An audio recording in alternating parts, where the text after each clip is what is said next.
En un primer momento, el concepto se solicita abordar el concepto de decolonialidad, pero previamente abordaré el de colonialidad, que es distinto al colonialismo. Este último no incluye las relaciones racistas de poder y básicamente ese es el eje de su diferenciación. La colonialidad abarca la construcción social y de clase de la raza como forma de dominación y clasificación social de aquellos, generando una división y una segregación entre los inferiores, los superiores, los primitivos, los modernos, irracionales, irracionales. Por otro lado, esta no es solamente una clasificación racial, sino de dominación y control sexual. Como se dijo inicialmente, son categorías transversales que no se pueden estudiar o analizar individualmente.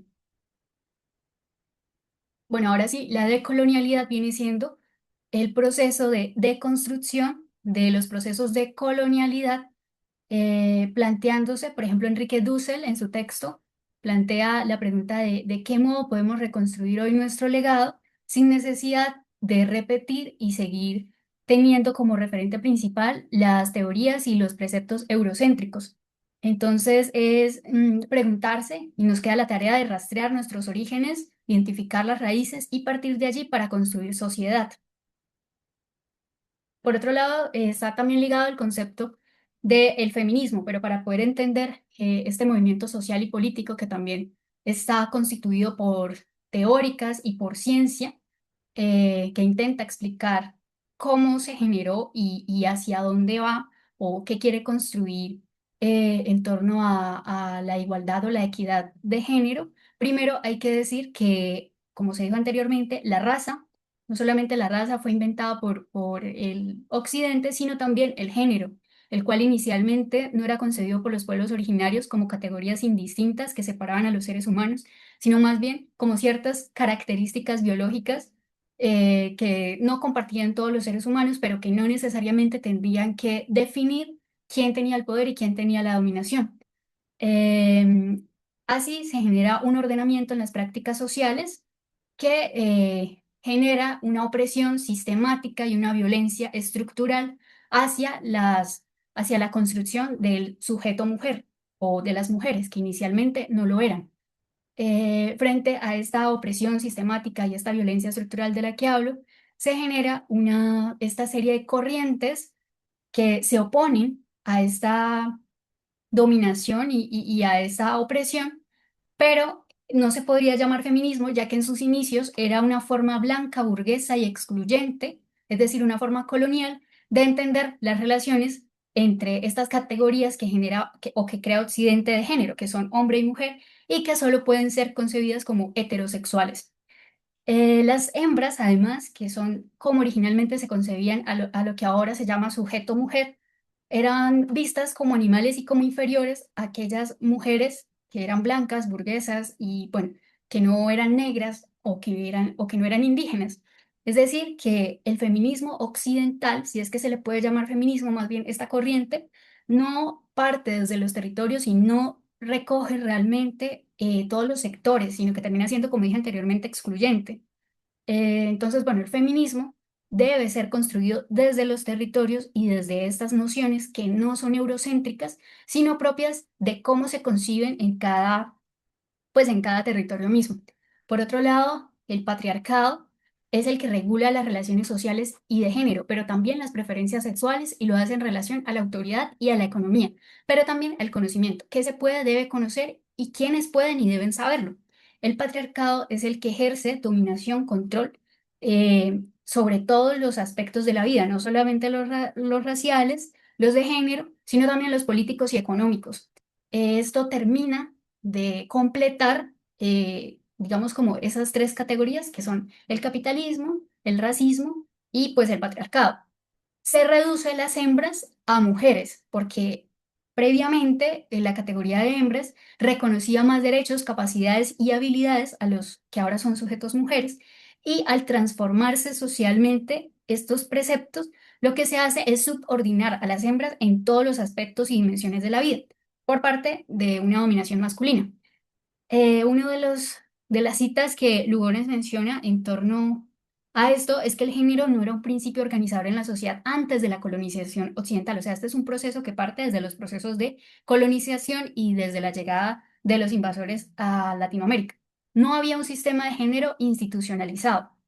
Y pues ya la noción de despatriarcalización se da por un lado como la comprensión de la organización social precolonial desde la cosmología y prácticas precoloniales que son fundamentales para entender la profundidad y alcance de la imposición colonial. Es decir, que a partir de estos procesos de colonización y de colonialidad se transforma y de alguna forma se erige y se elimina, o más bien se reprimen los conceptos que habían inicialmente o precolonialmente, ¿no?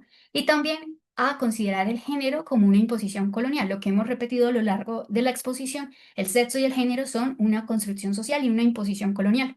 Eh, También es importante mencionar que la imposición del sistema de género constitutiva es constitutiva a la imposición de la colonialidad del poder y que no se pueden separar, ya que son procesos que son mutuos y que necesitan del otro para poder existir.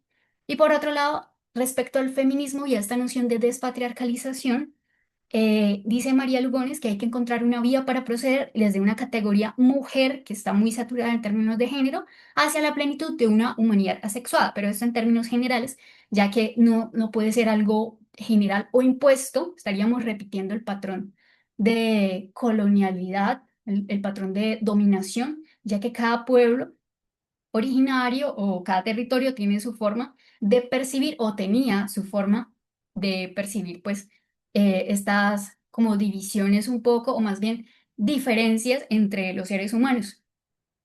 Por otro lado, se hablaba de memoria histórica.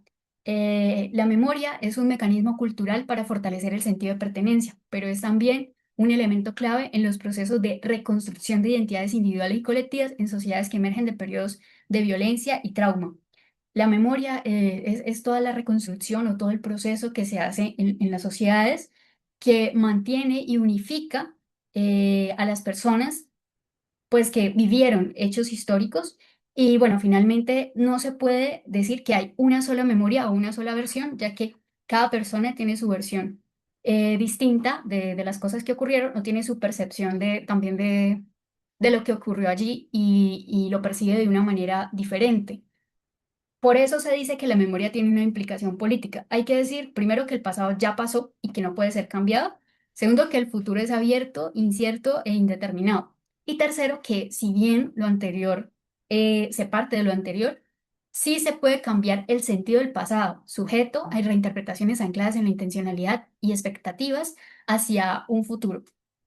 Eh, la implicación política puede decirse que se da al construir aquellas historias nacionales o historias oficiales y que terminan unificando hechos a una sola verdad. Recordemos que anteriormente dijimos que no puede haber una sola memoria o una sola verdad o una sola versión o memoria, por lo general, que es la institucional o la de los vencedores.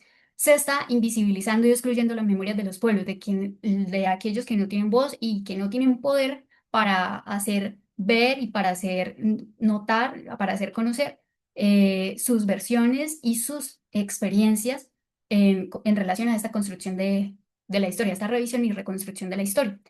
Entonces, la memoria puede ser usada, o más bien el pasado puede ser usado para implantar narrativas como reales y únicas y así ejercer dominación sobre los pueblos. Esa es la implicación política de la memoria.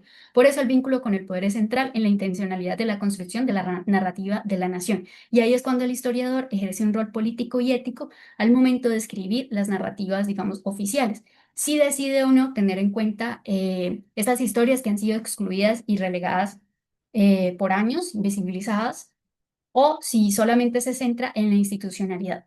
Y por último, un caso de estudio, en este caso referente a los procesos de colonialidad, es el del Consejo Nacional de Aylus y Marcas del Cuyasuyu, el CONAMAC, en Bolivia.